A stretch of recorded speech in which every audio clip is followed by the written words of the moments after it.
Salmos 37, verso 7. O texto diz assim: descanse no Senhor e espere nele. Não se irrite por causa daquele que prospera em seu caminho, por causa do que realiza os seus maus desígnios. Meus amados irmãos, preste atenção na parte A do texto. Descanse no Senhor e espere nele. Esse é um salmo lindo, um salmo maravilhoso, um salmo muito belo, mas é um salmo um tanto desafiador de ser vivido, sim ou não? Quando nós já passamos pelos desafios da vida e aprendemos, você olha para trás e diz assim: como foi bom aquele tempo, eu percebi, eu realmente sei, eu posso dizer, tudo coopera para o bem daqueles que amam a Deus, e você dá glória a Deus. Agora, meu irmão, quando você está no meio do vale, quando você está no meio da luta e da dificuldade, irmãos, nós precisamos ali conservar a nossa esperança. É em momentos assim que nós aprendemos na prática como descansar em Deus. Então o tema da mensagem de hoje, como você está vendo aí no telão, é: aprenda a descansar em Deus. Aprenda a descansar em Deus. Agora, gente, o que é descansar em Deus? Essa é a pergunta que nós precisamos responder. Pastor, o que significa então descansar em Deus? Será que descansar em Deus é você simplesmente cruzar os braços? É simplesmente você entregar e não fazer mais nada, e enfim, ficar simplesmente aguardando Deus fazer? Aprender a descansar em Deus, ou descansar em Deus, fala sobre confiar enquanto nós cooperamos com o Senhor. Nós temos que entender que tudo que o Senhor tem para fazer na nossa família, na nossa vida espiritual, na sua carreira, na sua profissão, no seu negócio, enfim, Ele conta com a nossa interação, e os relatos bíblicos são diversos. Por exemplo, Deus abriu o mar, amém ou não? Mas Moisés deu o passo. Quem derrubou as muralhas de Jericó não foi o povo lá, tentando bater, tentando passar com, sei lá, um trator ou qualquer coisa parecida, derrubar. Não, foi o poder de Deus.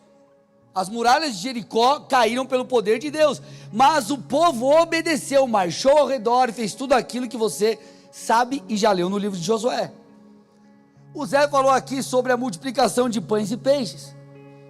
Jesus multiplicou os pães e os peixes, mas o povo precisou organizar a multidão e distribuir o pão. Então, para que Deus faça o milagre, Ele conta com a nossa interação. Nós somos cooperadores, amém, gente? Gente, pelo amor de Deus, vocês estão comigo aqui ou não? Amém, oh glória, aleluia. É óbvio que alguns milagres, algumas coisas, dependem da total e exclusiva intervenção de Deus. É como aquele diagnóstico que o médico te dá e diz assim: ó, não tem tratamento que vai curar essa enfermidade. São decretos, talvez ali de falência, onde você não tem mais como levantar o seu negócio. São aquelas coisas onde você fala: cara, ou Deus age, ou eu estou morto. Ou Deus age ou não vai acontecer nada. Eu preciso de uma intervenção mesmo, real, de Deus. É como Lázaro, que estava morto e não tinha mais o que fazer. Ou Jesus o ressuscitava, ou aquela condição não ia se reverter. Então, existem momentos que na nossa vida é assim. Mas na maioria das vezes que o Senhor intervém e cumpre, faz um milagre, produz multiplicação e todas as coisas, Ele nos chama para cooperar com aquilo que Ele está fazendo. Agora, a grande questão é que entre o cumprimento da visão e onde você está, existe um processo, existe um caminho, existe uma rota. Assim como quando você sai em viagem, você põe lá no GPS: eu vou para tal lugar, né? E você está lá no caminho, você está no trajeto. Você bate o olho ali e fala, puxa, legal, está sem trânsito e vai dar tudo certo. Mas pode ser que no meio do caminho, irmãos, tenha ali um acidente e você fique parado na estrada. Pode acontecer no meio do caminho de furar o pneu. Pode acontecer no meio do caminho alguma coisa que faz atrasar ali o processo. Então muitas vezes nós projetamos na nossa vida um caminho sem percalços. E não deveríamos fazê-lo, porque Jesus disse, no mundo vocês terão aflições. Há uma batalha espiritual para que Deus cumpra tudo aquilo que Ele tem em nossas vidas. Então o que nós precisamos é permanecer firmes, conservar a fé viva no nosso coração, até que cheguemos lá. Então a grande questão não é enxergar o que Deus tem, a grande questão é continuar acreditando que Ele fará. Por isso que em todo esse processo, nós precisamos aprender a descansar em Deus. Contudo, como eu disse, descansar em Deus não tem a ver com não fazer nada, mas confiar nele, encontrando no Senhor repouso. Então a questão não é ficar de braços cruzados, porque nós não descansamos do trabalho, nós descansamos no Senhor enquanto trabalhamos. Amém? Descanso físico, se você está cansado fisicamente, o que você faz? Dorme. Quem gosta de dormir aqui? Quem tem facilidade para dormir? Quem chegou no ônibus, se tiver uma pessoa do seu lado, você escorou, você dorme. Tem gente que é assim, né? A pessoa está no ônibus, rapaz, dormiu. O busão lotado. Como que a pessoa dorme? Dormiu. Dormiu de pé ali. Mas você escorou em algum lugar? Não, eu estou assim, ó. Escorado em mim mesmo. Não estou centrado em mim mesmo aqui, ó, dormi. Tem gente que é assim. Agora, existe um tipo de descanso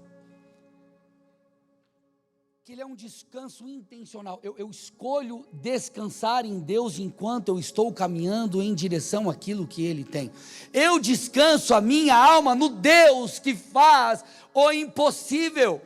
Eu não vou tomar sobre mim o fardo de fazer aquilo que só Deus pode fazer. Então eu não cruzo os braços, eu continuo trabalhando, mas enquanto eu trabalho, eu descanso nele. Eu confio nele, eu espero nele, a minha esperança está nele. É muito interessante porque Mateus 11, 28 a 30, se você for rápido de endereço, quiser abrir ou acompanhar no telão, Jesus disse o seguinte: venham a mim, vocês conhecem esse texto, venham a mim todos vocês que estão cansados e sobrecarregados, e eu os aliviarei. Tomem sobre vocês o meu jugo, e aprendam de mim, porque eu sou manso e humilde de coração, e vocês acharão descanso para a sua alma, porque o meu jugo é suave e o meu fardo é leve. Obviamente Jesus, ele fala sobre essa vida espiritual que nós encontramos nele, essa paz, essa salvação, esse descanso que nós encontramos não na religião, ali falando aos judeus, mas em Cristo. Mas há uma aplicação prática a mim, para mim e para você. Porque Jesus, ele não tira de nós o jugo. O que é esse jugo? Jugo era um instrumento que ligava dois bois para trabalhar juntos. Então os bois ficavam ligados por um jugo, ou alguns conhecem como canga, e eles trabalhavam juntos. E Jesus está dizendo: tome o meu jugo, aprendam de mim. Então esse texto me ensina que nós continuaremos trabalhando, mas nós estamos trabalhando conectados com Ele. Eu não preciso carregar sozinho o fardo de cumprir a árdua missão que Deus me deu, de ser que Ele me chamou para ser, de cumprir com o ministério que Ele colocou nas minhas mãos. Não! Eu estou conectado com Ele, eu estou conectado com Cristo, Ele é a videira verdadeira. Eu entendo, quando eu estou nele, eu enquanto ramo frutifico. Então essas verdades trazem descanso para a nossa alma. Porque o descanso que Jesus nos chama aqui não é um descanso de não fazer nada, de pausa. Apesar de, obviamente, termos que respeitar os processos da vida. Tem momentos que você tem que descansar mesmo, tirar as férias, descansar e está tudo certo. Mas eu estou falando aqui de algo para a alma, de um descanso que é espiritual. Então não é cruzar os braços, mas é viver uma experiência de paz, de confiança, de alívio no Senhor. Então quando nós estamos conectados com Deus, nos submetendo à liderança de Jesus, nós estamos compartilhando desse fardo. É muito interessante porque o salmo que nós lemos aqui, ele diz: descanse no Senhor e espere nele. Esse texto, obviamente em hebraico, ele nos ensina que ele transmite a ideia, esse descanso de estar em silêncio, de estar tranquilo, de estar em paz. E quando você vai um pouco mais a fundo, na raiz das palavras aqui, você percebe que o texto também fala sobre cessar o espanto. Então o que o Senhor está dizendo a mim e a você é: quando nós descansamos no Senhor, eu não fico mais espantado, eu não fico mais com medo das circunstâncias, porque eu sei que o meu Deus está acima delas. A minha alma encontra descanso nele, a agitação interior ela cessa, porque Deus trabalha por aqueles que nele esperam. Ele está agindo em nosso favor. Porque às vezes a sensação que nós temos, e precisamos cuidar para não conservar isso aqui, nós estamos caminhando, fazendo as coisas para Deus, mas sem Deus. A gente se perde nisso. Eu estou aqui, estou fazendo algo, o Senhor me comissionou, algo na minha família, algo no meu ministério, Ele me deu um negócio, Ele colocou uma carreira no meu coração, e eu estou aqui fazendo para Deus, para Deus, para Deus, para Deus, para Deus, mas nós nos esquecemos que nós estamos com Deus, e isso muda tudo, porque o descanso para a nossa alma, o descanso na nossa alma, ele vem quando nós compreendemos quem é esse Deus que cuida de nós. Deixa eu te falar uma coisa, o milagre, o cumprimento das promessas, enfim, ele não tem a ver com a sua e a minha capacidade, não é porque nós somos bons não, gente, é porque Ele é bom. Você precisa entender isso. Quem faz o milagre é Deus. Ontem nós passamos uma tarde e um início de noite aqui muito legal com os discipuladores, e uma das coisas, conversando com eles, eu falei assim, gente, olha, às vezes como líderes, cada pessoa que nós cuidamos, ela está em um processo, em um lugar da vida cristã, e às vezes tem pessoas que elas estão passando por um momento onde você está ali encorajando e ao mesmo tempo confrontando, mostrando a pessoa, olha, nessa área você precisa de posicionamento, você precisa de arrependimento, e você fala, parece que a pessoa não escuta, fala, parece que ela não muda, e aí o líder muitas vezes toma sobre si, o discipulador toma sobre si, aquele fardo de, puxa vida, eu não consigo, puxa vida, eu não sou suficiente, olha, não dá. Escute, meus irmãos, nós temos que lembrar que a obra de arrependimento é produzida pelo Espírito Santo. O nosso papel é lançar a semente. A parábola do semeador nos ensina isso. Lance a semente. O semeador saiu a semear, e a semente ela caiu nos solos. O solo representa o coração. Então cada coração tipifica essa terra arada, preparada ou não para receber a semente da palavra. Alguns não vão receber, alguns não vão acolher a palavra, outros irão. O nosso papel é ser agir como semeadores, e não como aqueles que são, entre aspas aqui, responsáveis, ou de se colocando no lugar de Deus. Então a verdade é, nós dependemos do Senhor, e graças a Deus por isso. Quem é poderoso para fazer é Deus e não nós. Qualquer graça, medida de graça, de dons do Espírito, de poder, vem do Espírito Santo e não de nós, então nós somos dependentes dele. Nada, como diz Lucas 1,37, é impossível para o Senhor. Então, quando nós entendemos isso, que quem está por detrás é Deus, nós encontramos descanso. Você já percebeu, quando você vai orar? Você vai orar por cura, vai orar por alguém. Como que você pede como? Em nome de Jesus, ou você pede no teu nome? Em meu nome eu declaro. Irmão, rapaz, olha, faz isso não. Em nome de Jesus. Vou exagerar aqui, tá? Mas só para ilustrar e você entender. É como se você tivesse, entre aspas, uma procuração para algumas coisas em nome, você fazer em nome de Deus, em nome do Senhor Jesus. Então, na verdade, o poder não está na tua assinatura lá, não, irmão. O poder está na assinatura dele. Então, nós carregamos um fardo que não deveríamos carregar.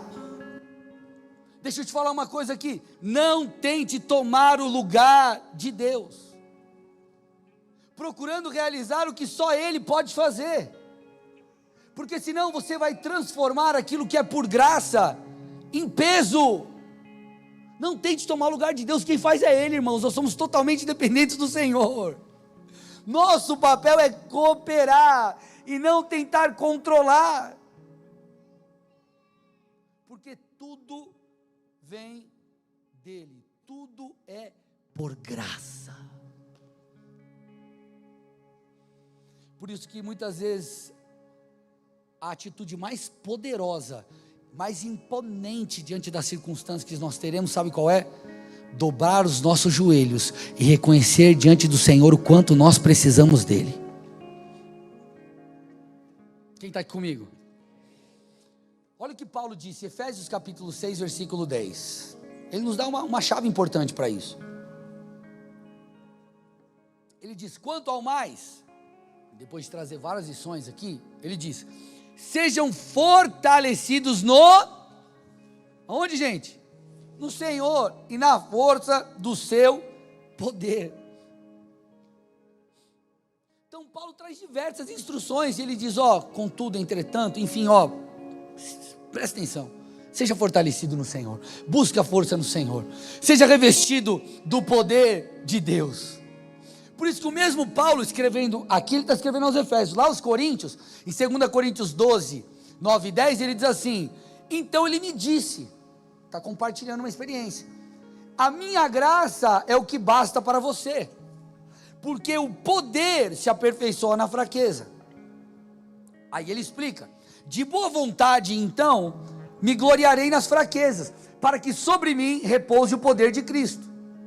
Por isso eu sinto prazer nas fraquezas, nos insultos, nas privações, nas perseguições, nas angústias, por amor a Cristo, porque quando eu sou fraco, então é que sou forte. Então Paulo não está exaltando a fraqueza, ele não está dizendo, ei, não precisa buscar melhorar, ele não está exaltando a ignorância, ou que você não deva buscar desenvolvimento, melhoria, não é isso. O que ele está dizendo é, no final de todas as coisas, nós precisamos de Deus.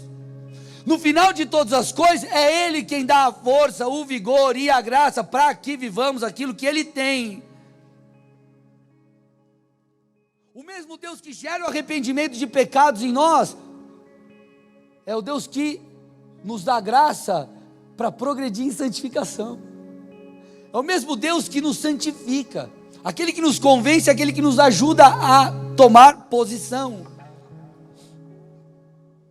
Então, Jesus nos ensina um segredo, lá em Mateus 23, 12, que é o seguinte, quem se exaltar será humilhado, e quem se humilhar será exaltado. Provavelmente você já citou esse texto muitas vezes, mas da maneira errada. Talvez você já disse muitas vezes assim: olha, uma coisa eu sei, os humilhados serão exaltados. Gente, pensa, presta atenção quando você for ler a Bíblia, porque não é o que Jesus está dizendo. Não, pastor, os humilhados serão exaltados. Aquela pessoa que falou mal de mim, mas Deus vai mandar um raio na cabeça dela. Deus vai, eu não ia ter a vitória, mas só porque aconteceu isso agora vai vir, e a vitória vai ter sabor de mel. Espera que vai ter sabor de mel, você vai ver, olha, vai acontecer, porque os humilhados serão exaltados, como se Deus, ele ficou estressadão, falou, ele se estressou, não me estressei aqui, agora você está lascado que você mexeu com meu filho, papai aqui agora vai resolver. Isso vai contra o que nós vemos na história da igreja, o que nós vemos, o próprio Jesus falou: no mundo vocês terão aflições, nós somos perseguidos por causa do evangelho. A Bíblia fala sobre isso. Então peraí, então eu não posso ser humilhado, eu não posso ser zombado. Jesus foi zombado. Então o que o texto está dizendo? Ele está dizendo: quem se humilhar será exaltado, quem humilhar a si mesmo será exaltado. O que ele está dizendo é: aqueles que olham para si e dizem assim: eu preciso de Deus, Senhor, eu não consigo, Deus. É o pobre em espírito que o Senhor nos ensina no Sermão da Montanha, é aquele que demonstra dependência de Deus, é aquele que de maneira consciente e intencional se humilha, reconhecendo o quanto carece do favor do Senhor, carece de mudança, carece de santificação, carece de arrependimento, carece da graça de Deus. Então o que o Senhor está dizendo é: nós precisamos aprender a ser totalmente dependentes dEle, porque quando nós nos humilhamos, Ele, no seu tempo e a sua maneira, e segundo o seu querer, nos exalta. A exaltação, ela vem porque nós nos humilhamos e colocamos o Senhor à frente. A gente precisa entender as Escrituras, porque algumas pessoas fazem uso do texto, por exemplo: entrega o teu caminho ao Senhor, confia nele, o mais Ele fará. E elas olham esse texto e falam: está aqui a chave espiritual, eu vou fazer todo o meu projeto de vida, vou apresentar para o Senhor em oração, e Deus vai lá do céu meter a caneta, carimbar e falar: vai, porque só você fez uma oração e entregou para mim. Não é isso que a Bíblia fala, não, irmão. O entregar é: Senhor, o caminho é essa jornada, o caminho representa a minha vida, eu entrego nas suas mãos, faz o que o Senhor quiser, porque eu sei que a sua vontade vai ser feita. A Bíblia diz que a certeza que eu tenho da resposta de Deus é quando eu oro segundo a sua vontade, segundo a sua vontade. Tem alguns salmos nas Escrituras, alguns textos são imprecatórios. Então são textos que você vê o salmista falando assim: Deus, mata os meus inimigos. Você já deve ter lido isso daí na Bíblia, né? Acaba com aquele povo, povo ruim, mas mata, Deus. Você fala: Jesus, está na Bíblia isso? Se está na Bíblia, então eu posso fazer, né, Daniel? Aí você pega e fala: Senhor, eu oro a sua palavra agora, mata meus inimigos, Jesus, mas mata com sofrimento, Jesus, pode matar.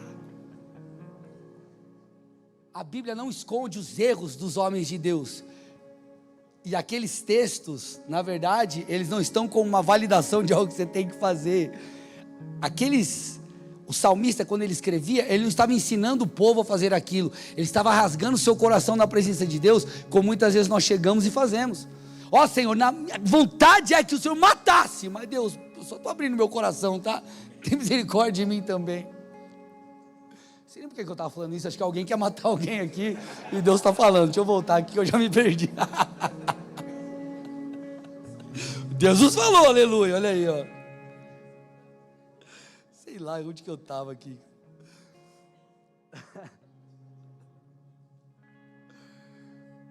Mas a verdade é, gente, que o que nós recebemos é por graça, e nós precisamos nos humilhar diante de Deus.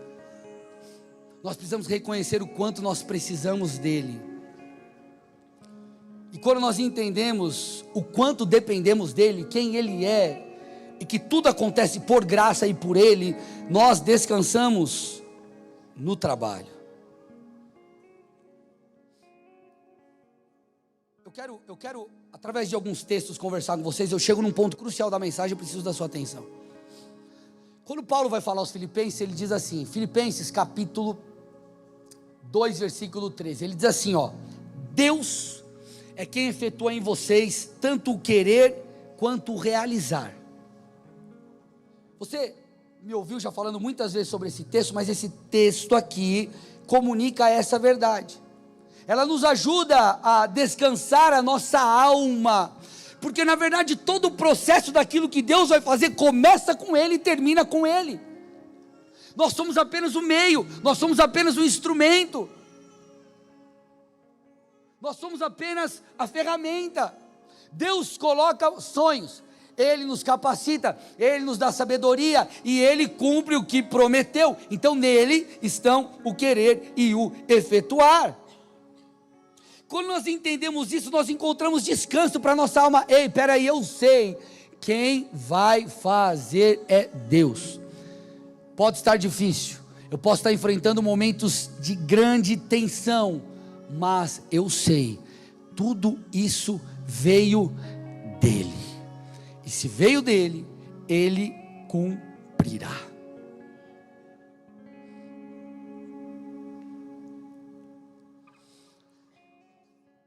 Todo projeto que nós começamos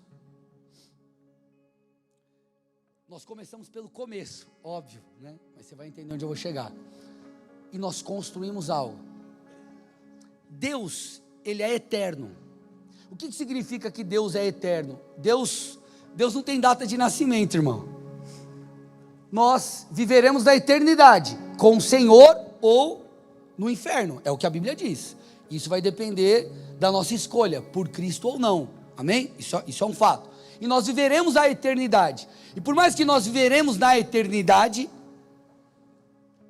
nós nascemos em algum momento, em um dia, num ano. Quando Deus nasceu? Deus não nasceu, Deus é, amém? Deus é eterno, Deus é eterno, Deus em sua presciência, Ele sabe todas as coisas. Jesus foi crucificado em um determinado tempo na história, em uma determinada data, mas a Bíblia diz que o Cordeiro foi sacrificado antes da fundação do mundo.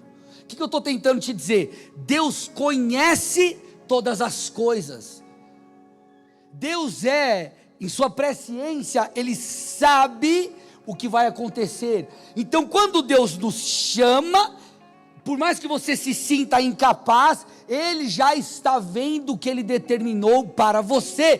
Por isso que nele está o querer e o efetuar. Você se vê incapaz, mas Ele está dizendo, olhe para mim, porque quem vai fazer sou eu. Por isso que nós encontramos descanso, porque vem dEle. Algumas coisas das Escrituras mostram isso. Por exemplo, o relato da criação. Deus criou todas as coisas em 6 dias e no 7º dia Ele descansou. Parênteses aqui, será que foram 6 dias de 24 horas? Teve um lapso aí de tempo? Como que foi? Como que não foi? Nós vamos falar sobre isso no nosso próximo módulo da Escola Bíblica Gênesis, que nós vamos começar em breve. A gente vai abrir as inscrições aí para vocês. Mas como você sabe, primeiro dia, luz e trevas são criadas. No segundo dia, o firmamento, o céu. No terceiro, a terra, mares, vegetação. No quarto dia, os luminares, sol, lua e as estrelas. No quinto, as criaturas marinhas e as aves. E no sexto dia, os animais terrestres. E por último, o homem. Deus cria o homem e dá ao homem uma ordem. Ei, homem, exerça domínio, governe sobre toda a criação.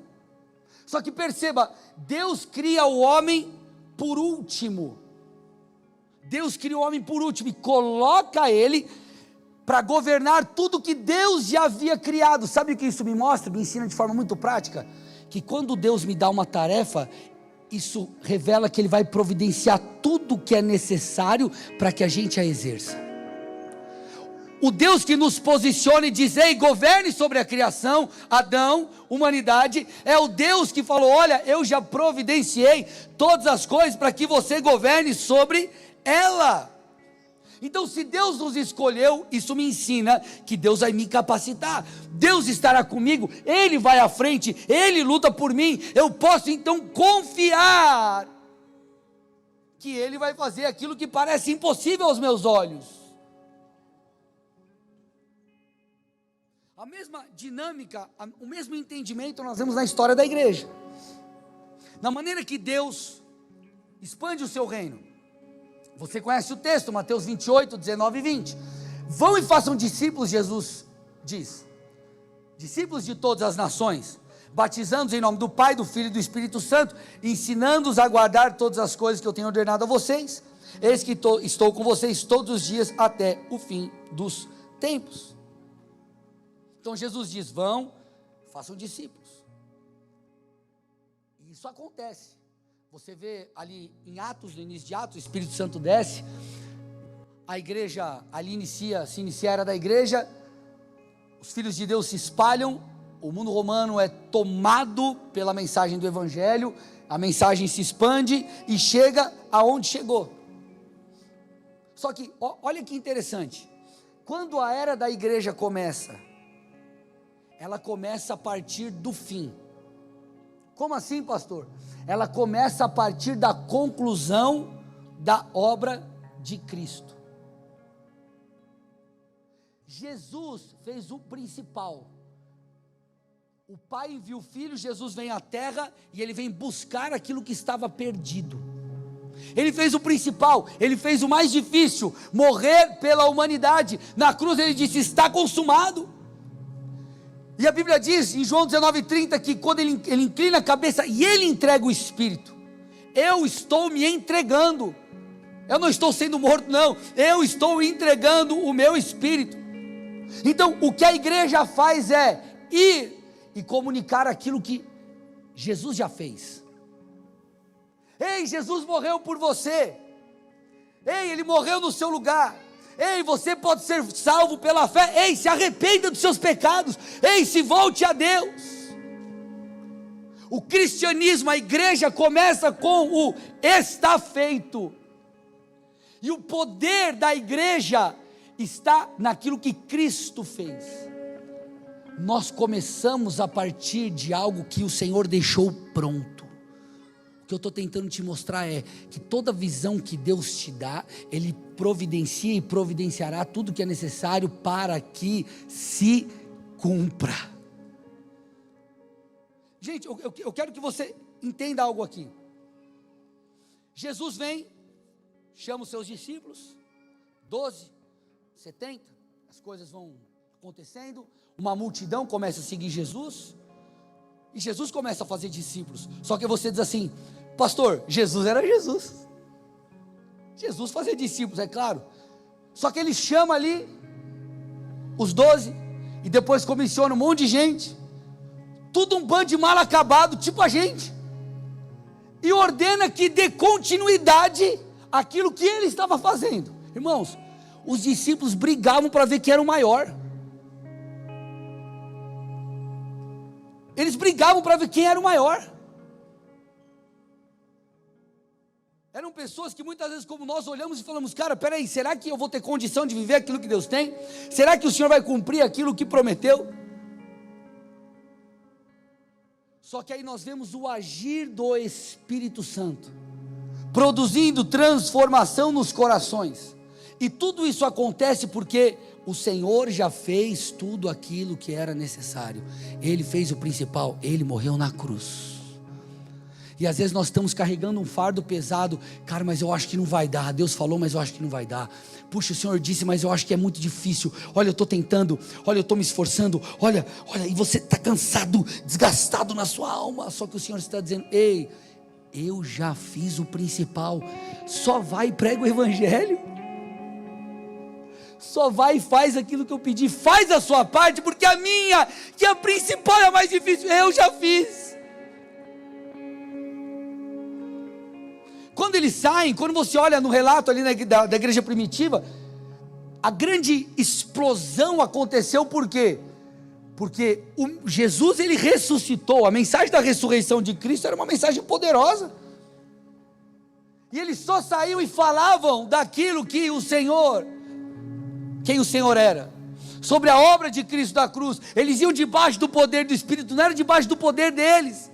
E às vezes nós estamos aí nas trincheiras da vida, meus irmãos, desanimados, tentando carregar um fardo sobre nós, e o Senhor está dizendo: ei, eu não estou te tirando do trabalho, eu estou te dizendo, você precisa descansar em mim, enquanto você trabalha. O homem é criado e estabelecido para governar, depois que o Senhor já tinha criado todas as coisas. A igreja vai e faz coisas poderosas, a partir de algo que Jesus já fez. Isso me mostra que eu preciso sair daqui, decidido a construir a minha família, minha vida espiritual, meu ministério, a sua carreira, o que quer que seja, partindo do pressuposto de que Deus já fez. Deus é fiel, Ele está cuidando de tudo.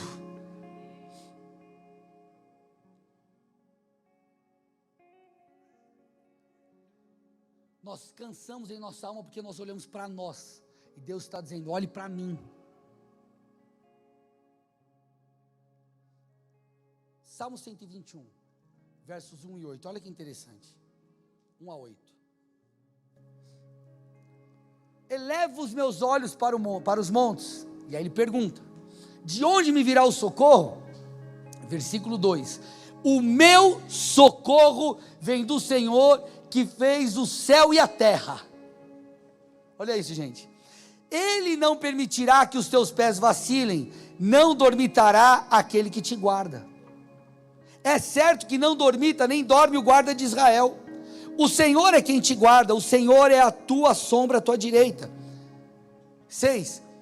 De dia não te molestará o sol, nem de noite a lua, o Senhor te guardará de todo mal, guardará a tua alma. Então o texto fecha: o Senhor guardará a tua saída e a tua entrada, desde agora e para sempre. Nós olhamos para aquilo que Deus tem e olhamos para nós, e você fala assim: cara, isso é maravilhoso, sim, mas se você olha para você e diz: eu acho que é improvável, eu acho que é difícil, eu acho que não vai dar certo, puxa, veja bem, o texto nos diz: olhe para o Senhor, olhe para Ele, não dormita, não dorme o guarda de Israel, Ele é aquele que nos ajuda e nos sustenta, Ele é aquele que nos protege, Ele é aquele que nos orienta, Ele é aquele que nos guia. Os filhos de Deus são guiados pelo Espírito. Então, diante, meus irmãos, dos gigantes da vida, nós temos que olhar para o tamanho do nosso Deus, porque o erro do povo de Israel, quando foi entrar na terra prometida, eles olharam para os gigantes que haviam na terra, para os povos que estavam ali, e disseram: puxa, olha, é complicado, tem gigantes ali, a coisa é difícil. Olharam para eles e falaram: nós somos como gafanhotos. Quando Davi vai enfrentar Golias, ele diz assim: eu sei que você é grande, mas eu vou contra ti em nome do Senhor dos Exércitos. Ele está dizendo: eu vou contra ti sabendo que o meu Deus é grande. Eu posso não ser grande, eu posso ser um pastor de ovelhas, mas eu vou acabar com você, eu vou arrancar a tua cabeça, Golias, porque quem vai à minha frente é o meu Deus. Talvez você está desgastado porque você está olhando para baixo, e o Senhor está dizendo: olhe para cima, olhe para mim, volte o seu coração a mim, me busque.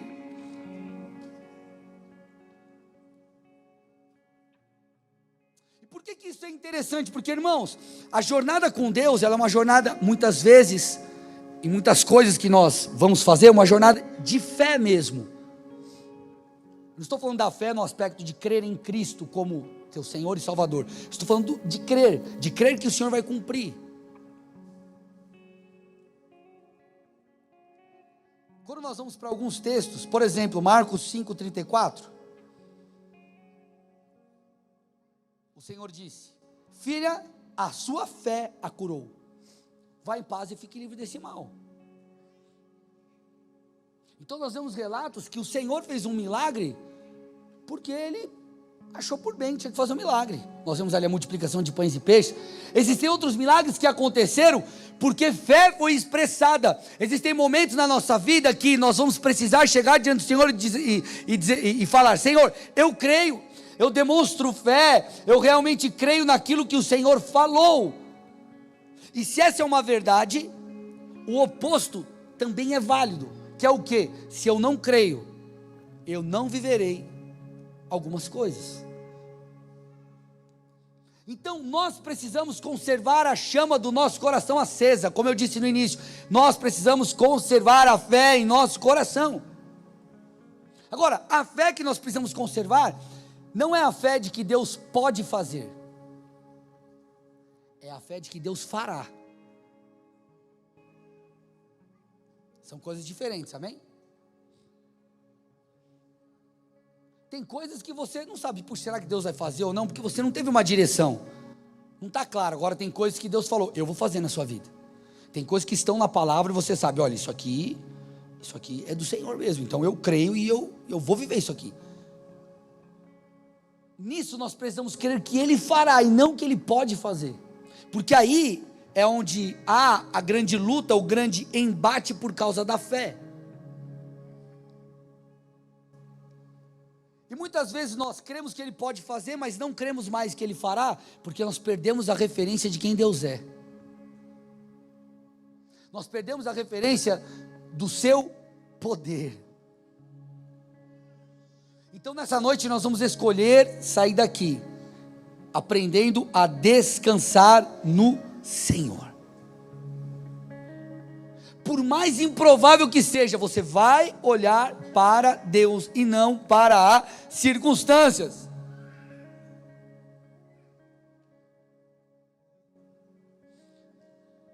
Porque, meus irmãos, é muito interessante o texto de Mateus 6, eu quero ler com vocês, a gente está caminhando para o final, Mateus 6, 25 a 34, aqui o Senhor está falando sobre suprir as necessidades básicas. Ele está dizendo, olha, eu vou cuidar de vocês. Então o texto aqui fala de comida, vestimenta, bebida, coisas básicas, mas há uma verdade muito clara aqui, versículo 25, por isso digo a vocês, não se preocupem com a sua vida, quanto ao que irão comer, beber, nem com o corpo quanto ao que irão vestir. Não é a vida mais importante que o alimento, não é o corpo mais do que as roupas. Observe as aves dos céus, não semeiam, não colhem, nem ajuntam em celeiros, no entanto o Pai de vocês, que está no céu, as sustenta. Será que vocês não valem mais do que muitas aves? Pode deixar o texto parado aí. O que nós vemos aqui, não apenas o Senhor prometendo suprir as nossas necessidades básicas aqui. Esse texto revela a paternidade de Deus. E ele explica, ele ilustra dessa forma. Ele diz, olha, observe as aves dos céus, como nós lemos no 26. Elas não estão preocupadas. E não quer dizer que você não deva se preocupar, no sentido normal da palavra. Mas o que ele está dizendo é, elas simplesmente confiam, elas simplesmente acreditam, elas simplesmente sabem, elas serão sustentadas por Deus. Então ele explica, vocês não valem mais do que muitas aves. Aí no 27 ele continua, quem de vocês, por mais que se preocupe, pode acrescentar um côvado ao curso da sua vida? Você pode acrescentar um dia na sua vida, um tempo na sua vida, ou qualquer outra coisa na sua vida. E aí 28, por que vocês se preocupam com o que vão vestir? Olhe os lírios do campo, eles não trabalham, nem fiam. Eu, porém, lhes afirmo que nem Salomão, em toda a sua glória, se vestiu como qualquer deles. E aí ele conclui, ora, se Deus veste assim a erva do campo, não vai cuidar de vocês? Não fará muito mais por vocês, homens de pequena fé. Opa, então ele está nos confrontando aqui, está nos confrontando. Se vocês não têm fé, que se eu cuido do bichinho, eu cuido da florzinha, eu não vou cuidar do ser.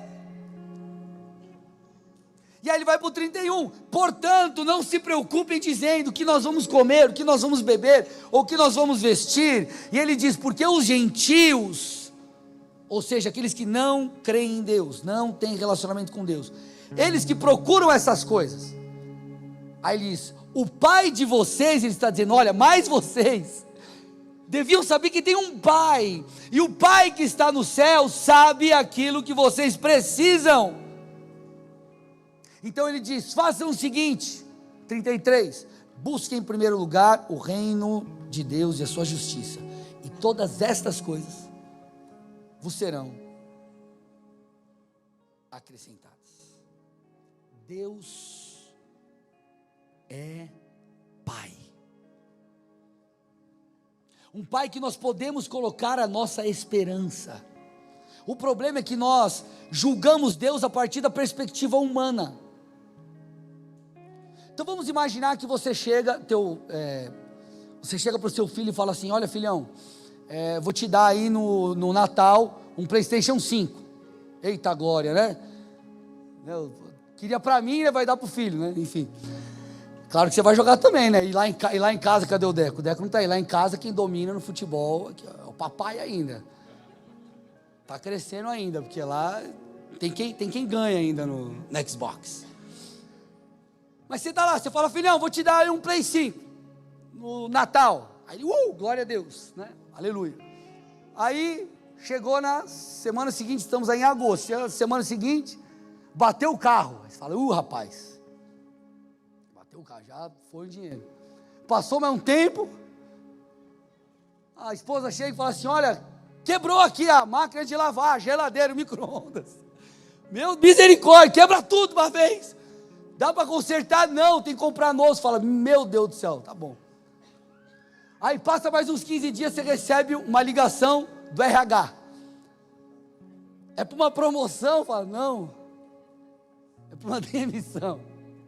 Irmão, chega no final do ano, não tem PlayStation 5. Se tiver o frango, tá bom. Estou exagerando e brincando com vocês, mas nós achamos que Deus, Ele muda, Ele é pautado pelas circunstâncias. Nós julgamos Deus Pai com a paternidade terrena.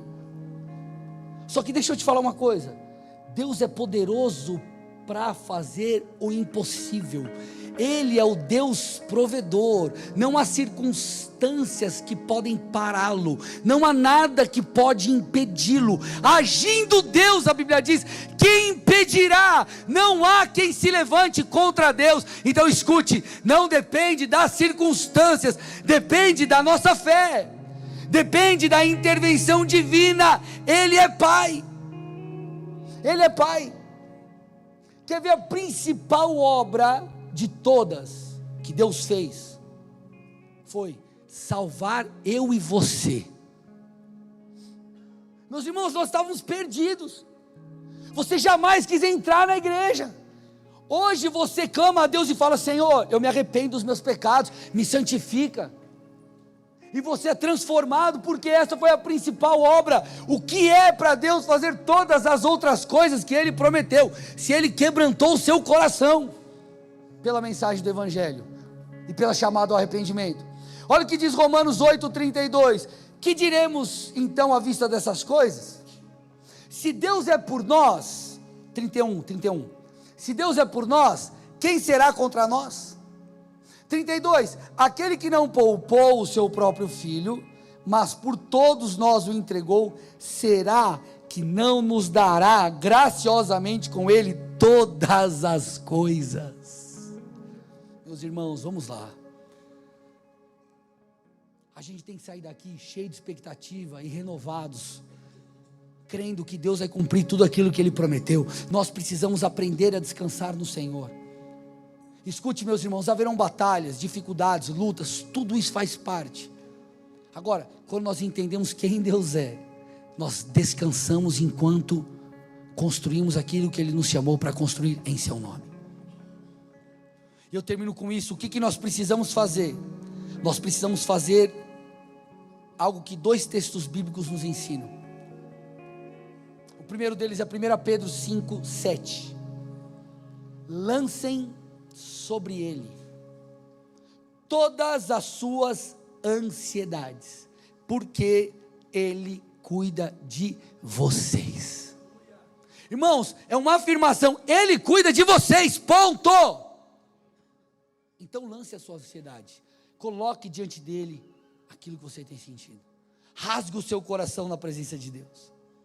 O que talvez nós precisamos fazer, meus amados irmãos, é nos arrepender por nossa incredulidade.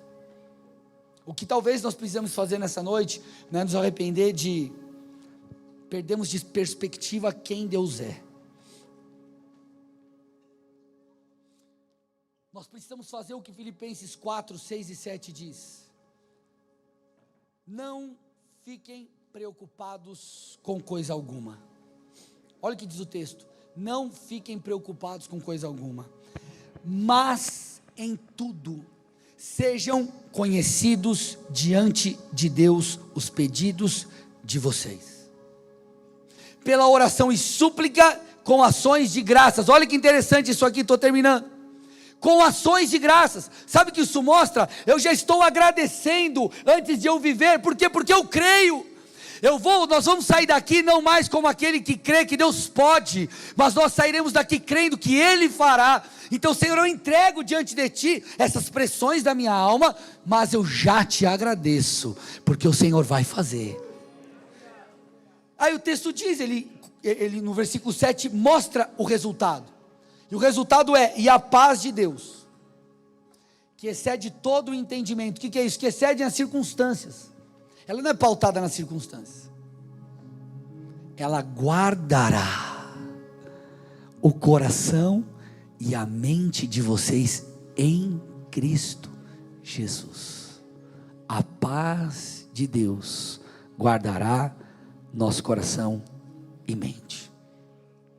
Meus irmãos, nós precisamos aprender a descansar no Senhor. A força do nosso braço não é suficiente para mover o milagre. Quem derrubou as muralhas de Jericó foi Deus. Quem abriu o mar foi Deus. Quem te salvou foi o Pai enviando o Filho. O dom que você tem para edificar o corpo foi dado pelo Espírito Santo. O convencimento do pecado, do distanciamento de Deus, quem operou foi o Espírito Santo. Irmãos, nós somos totalmente dependentes. Então, quando que nós perdemos de perspectiva isso? Quando nós perdemos de perspectiva o lugar da dependência de Deus?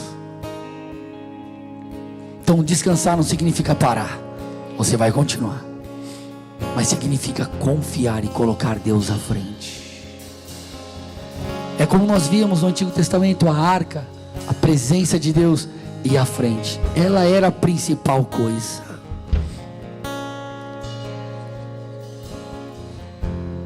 Vamos orar, fique de pé no seu lugar.